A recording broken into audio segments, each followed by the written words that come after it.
which child ends up becoming a scapegoat? Is it just any child in the family that can end up taking this role of being a scapegoat?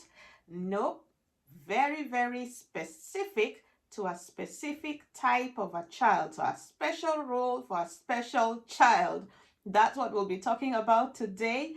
Which kind of a child may end up to become the scapegoat of the family?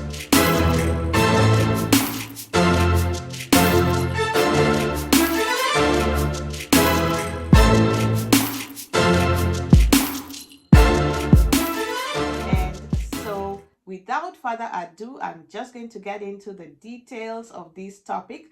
We will be looking at scripture to guide our discussion, and we will be looking at the spiritual principles and the spiritual laws associated with this, because we know that a scapegoat, a scapegoat, the role of a scapegoat is there in the Bible. It is found in the book of Leviticus chapter 16, verse 6 to 10.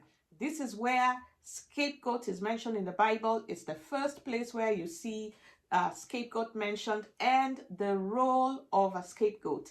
So when we go to this verse, I'm just going to read it for us. It says, Aaron is to offer the bull for his own sin offering to make atonement for himself and his household. Then he is to take the 2 goats and present them before the Lord at the entrance to the tent of meeting. He is to cast lots for the 2 goats, one lot for the Lord and the other for the scapegoat.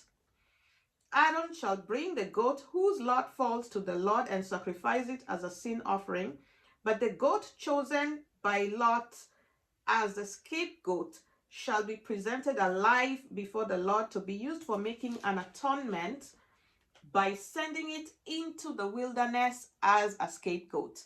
So that is where this came from, this term scapegoat. So here in the Bible, it was Aaron, and he was being asked by God to select 2 goats.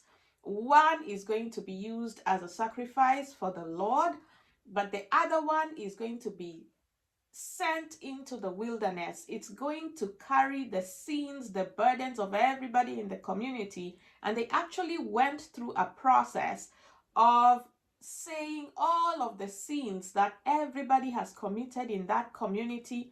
They were all transferred. The guilt of that sin was transferred from the people that committed those sins onto this goat. So this goat's head was carrying and heaped up with people's sins, but the guilt was transferred to this goat to carry all that guilt, and then it was sent into the wilderness to go and suffer in the wilderness, the dry places, because of the guilt of the sins that were not committed by this goat, but were committed by these people in the community. That was the role of the scapegoat. If you haven't watched my previous videos that I did on the role of the scapegoat child, please go and watch those videos. They will provide a good background for you, okay, if you want to understand what a scapegoat role is. Now, I talked about dysfunctional families where one of the children is a designated scapegoat for or within that family.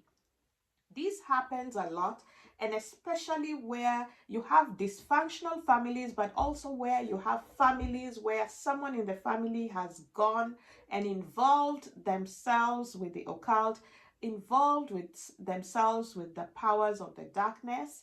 There's usually a person that in the family is then designated to carry these burdens, to carry the burden of sin in that family. And so people are committing all kinds of atrocities and sins in that family. It's a dysfunctional family, but the guilt of that sin is transferred to the scapegoat, just like we've seen in the book of Leviticus chapter 16. The guilt of that sin is transferred to the scapegoat. Now, it so happens that this scapegoat is a child in the family. Sometimes it's a child who is so young, they don't even understand what is happening in this situation, but they have been designated as being in that scapegoat role. So it is a role that has been assigned to them. And so to play that role, this scapegoat child is bearing or carrying all these burdens of guilt, of sins and atrocities that they had no part in committing, but they are just carrying all the blame. They are carrying all the guilt for it. And because these are spiritual laws and principles, especially when it is a parent that is assigning this role, the scapegoat role, to this child, and all of the guilt and burden that comes with it, then because of the spiritual laws and principles, then it holds in the spiritual realm that this child now will suffer the judgment for those sins that have been assigned to them, even though they are not the ones that committed the actual sin. But they suffer the punishment, they suffer the judgment for the sins that were committed by the family members, because the head of the family has assigned that guilt, has assigned that sin to this child. And so you see that this scapegoat child's life or quality of life is really suffering because of this, especially when the parent is involved in that assignment. The parent is involved in the assignment of the kingdom of darkness, where they're assigning this scapegoat role to one of the children. Now, getting deeper into today's topic, is it just any child in the family can be a designated scapegoat? What do you think? Please put it in the comment section before.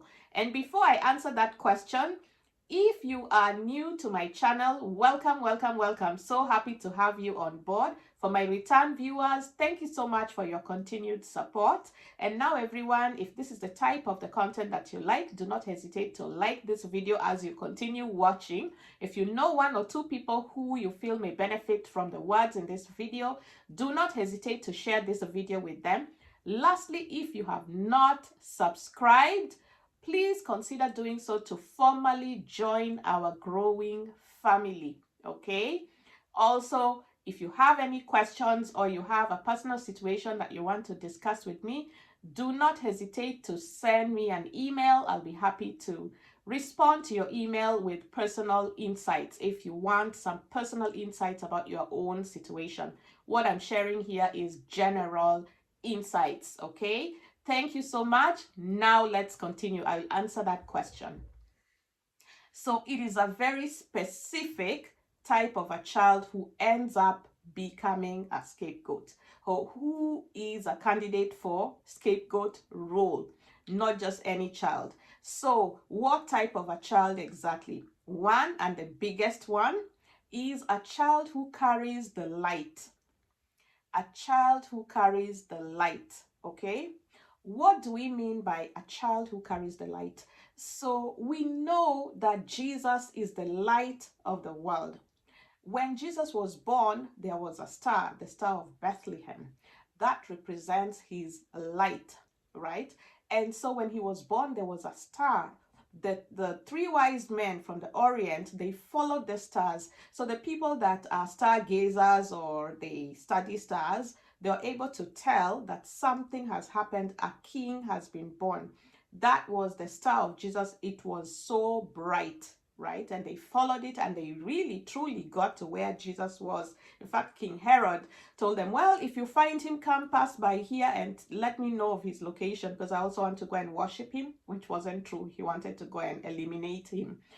But Jesus said, I am the light of the world, right? So we can see that light, as Jesus is talking in the spiritual realm, or in spiritual terms, it represents somebody's destiny. It represents the destiny that Jesus had, which was a king, his star in the sky. When those wise men were referring to him, they were saying, we want to go and worship the king. But this was just a baby who was born in a manger. How is he just a baby, but you're referring to him as a king? It's about the destiny, right? So Jesus had a great destiny. Then Jesus himself said, I am the light of the world, right? Jesus referred to himself as the light, okay? And then also we are told in Isaiah, chapter 60 verse 1, that arise, shine, for your light has come, and the glory of the Lord has arisen upon you. So when someone is chosen by God, they usually have a light. They usually have a light. Sometimes they will dream of seeing a light above them, but they usually are glowing because of that light. They usually have a light. So it's usually a child who is carrying a light. Okay, so it's a dysfunctional family. It's a family that is in darkness. At times, the family is even involved in the works of darkness. Somebody in the family is also visiting evil altars and doing all kinds of things. So there is darkness in that family. When you see that it has reached to the level of having a scapegoat child in that family, that is a family that is in the darkness. Now there is one child who is carrying a light. Okay, so what do we know about light and darkness? What does it tell us in the Bible? It tells us that light and darkness, there is nothing in common between light and darkness. For what does light have to do with darkness, right? And whenever light comes, the darkness must flee. These are spiritual laws and spiritual principles, okay? The principles of the principle of light and darkness. And so if this family is a family that is in darkness, and there is a child who is born, and this child just carries a light, that is their destiny. They carry a light. So because they carry a light, now there's going to be a problem with the rest of the family, because it is threatening the family as it is, and the way the family has been carrying on. It is threatened by the light that is being carried by this one child. So automatically, this child is going to be targeted because of the light that they carry. So this child is now going to be targeted, and they may end up being assigned that scapegoat role, so that later they can be sent away from the family, carry all the burdens of sin and everything, and be sent out away from the family. Why? Because then that light leaves with that scapegoat child, and then the family can continue with their state of darkness, because they can only carry out that dysfunction in that state of darkness. They cannot continue to carry that state of dysfunction when the light is there. What do we know about light? What do we know about light? We know that if it is a situation in darkness, you cannot truly see what is going on because it is dark. But the moment you turn on the lights, you can clearly see what is going on. Everything that is being done in the darkness is being done what? Exposed into the light. Exactly. It is being exposed into the light. So everything that was done in the darkness is being brought out into the light. Now, how does that happen with this child who is carrying the light? How, in a practical sense, it is because you will see this child from a very young age, they ask questions. They will always ask questions. Oh, why is this one like this? Why did you give this one this and not give this one this? Why did you hide this? Why did you tell this person this way? They will not know how to keep their mouth quiet when they see certain things, when they see sins being committed, when they see things that are not okay. They will not know to keep quiet. Because they carry a light, they must say something. They must expose some of the things being done in darkness, some of the things that must be kept hidden, the family secrets, the secrets that nobody wants to talk about, things that are happening that are so wrong that nobody will say anything. People will just be quiet about it. This type of a child, because they carry a light above their head, they will not be able to keep quiet in the same way. The siblings will notice all these things and the siblings will be quiet. But this particular type of a child, they will not be able to be quiet when things like that is happening. They must say something. They will tell an auntie, they will tell an uncle, they will tell the teacher, they will tell somebody else that is going on. And why? What do we know? That is problematic for the parents or for the people that are committing these things, because whatever they are doing, the hidden things are being exposed. So that automatically becomes a threat. Okay, so they are then assigned this role of scapegoat so that they can be blamed and then carry all those burdens, as we've seen in Leviticus chapter 16, and sent out into the wilderness. That's the way to get rid of them.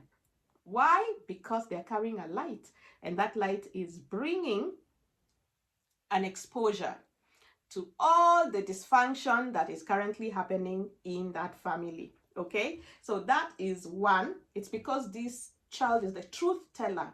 They're always telling the truth about the situation in their family. They don't know how to just keep it inside. They don't know how to pretend that it's not happening. They don't know how to ignore that it is happening. They must bring it up and they must talk about it.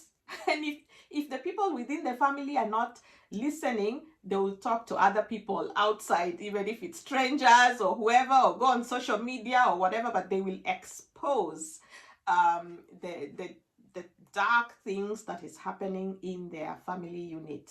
So such a child ends up being a candidate for being in the scapegoat role. And it's not that this child is choosing to do this, it's just because God has assigned them that, and he has given them the light. They carry that light, and so they cannot hide that light. Even when sometimes they are scared because they get punished, they get blamed, and all of that, so they start keeping quiet, they start being afraid of saying things, they start withdrawing, they start to just try to make themselves invisible. Because they carry the light, they still stand out, and sometimes they still find themselves exposing these things because it's just their nature. That is who they are, right? And that is God's way of exposing these works of darkness, because when the light comes, the darkness must flee. The darkness comprehended the light not. Okay, so they don't understand this child. They don't understand why this child is behaving like this. Why can this child just behave like the other siblings and just carry on with the way things were, right? Maybe before this child was born, they were still doing those same dysfunctional things, but it wasn't an issue. But the moment this child is here now, it's becoming an issue, right? Because the darkness cannot comprehend this light. And at the end, the darkness must flee. So with the scapegoat situation, before that happens, they try to get rid of whoever is carrying that light through this scapegoat role. That is how it happens. Also, number two, this child is very authentic. It will be a child who is very, very authentic. I've touched on it a little bit. They don't know how to pretend. They don't know what pretense is. They cannot pretend to be happy when they're not. Their countenance just shows what is happening. They're always just talking the truth about any situation, okay? So they're very, very authentic. And this type of a child who is this authentic is a threat to the dysfunctional family, especially if the parents are the ones who are narcissistic, and they are assigning this scapegoat role and all kinds of dysfunction that is going on. Then this will be an issue for those parents, okay? Because that authenticity cannot work with the deception, because now there is deception even with that dysfunction. All right, so deception in terms of we are treating all the children we are treating them all the same. Everybody is loved the same way, and they want to also deceive the family and deceive people out there that this is a loving family, this is a family that is thriving, it's a family that is healthy, it's a family where good things is happening. But inside, within the family unit, behind the closed doors, the family members know that there is a lot of deception, that it is dysfunctional, it is toxic, it is unhealthy, and especially the scapegoat child bears the brunt of it. Now, this scapegoat child, or a child who is the type that will become the scapegoat, they are very authentic. They don't know how to pretend. They don't know how to pretend that everything is okay when it's not. All right. So they will always show it in one way or the other. They can't just pretend and put on a fake smile when they're outside in the public, when in fact they are so sad, they are just weeping and crying. When they are depressed, they don't know how to pretend as though things are normal when they are not. So this type of a child ends up becoming a scapegoat. They end up being assigned the scapegoat role because that authenticity in itself is a threat. Okay, what were we told about authenticity? We're told in the book of Proverbs chapter 12 verse 22, lying lips are an abomination to the Lord, but those who act faithfully are his delight. So this child who ends up becoming a scapegoat, they cannot lie. Their lips don't know how to lie about the situation. They are truth tellers and they are very, very authentic. Because we are also told in John chapter 4 verse 24 that God is spirit and those who worship him must worship him in spirit and truth. So this type of a child who ends up becoming a scapegoat, they are always with the truth of who they are and also the truth about the situation in their family. They don't know how to pretend and they don't know how to lie. So this type of a child now, because of that, they end up to be picked on. They end up now to be blamed for everything and they end up carrying this scapegoat role. What does such a child do? Do they stop saying the truth? Do they stop being authentic? No. In fact, that is their weapon. That is their weapon. The truth. They'll always stand with the truth because the truth will set you free. That's why it says, know the truth and the truth will set you free. So their freedom is in the truth. And they were just born with that sense of saying the truth. They don't know how to lie, standing with the truth. And then God has also given them eyes to see, spiritual eyes, so they can see through the deception. They can see through the pretense. They can see through the fake, imagery, that is impressions that are being put out there by the family, right? They can see right through the lies. They can see right through the pretense. They can see right through all the deception, okay? And because they carry a light, it's a threat to the darkness that exists in the family. So they should just keep on being themselves. If you are in this situation, keep on being you, okay? God has already given you the ingredients to make it through. The light that you carry, do not let anybody put that out. And number two, the truth. Always stand in the truth because the truth will set you free. If you're a parent and you have a child, you notice these characteristics I've talked about. They're always saying the truth. They don't know how to lie. They don't know how to pretend. They are always also able to see through deception. They're able to see through lies. Then always know that your child may be a candidate to become a scapegoat. Okay, so always know that. Encourage your child to be themselves, but always know that so that you are watching what is happening, right? If they're not a scapegoat in the family, maybe in the classroom, because of these characteristics, then the teacher may try to make them the scapegoat in the classroom or in other settings. Because of these characteristics that they are carrying, they will always be a threat to any dysfunctional unit. When they grow up, they may be a threat in their workplace. If their workplace is a dysfunctional unit and there is a scapegoat going to be assigned there, then such a person ends up becoming the scapegoat because of what I've talked about. So I hope that this message or this insight today blesses somebody out there. And lastly, again, if you really like this video, do not hesitate to hit the like button. If you have not subscribed, consider doing so to formally join our growing family. Lastly, if you know one or two people who you feel these words may be of benefit to, do not hesitate to share this video with them.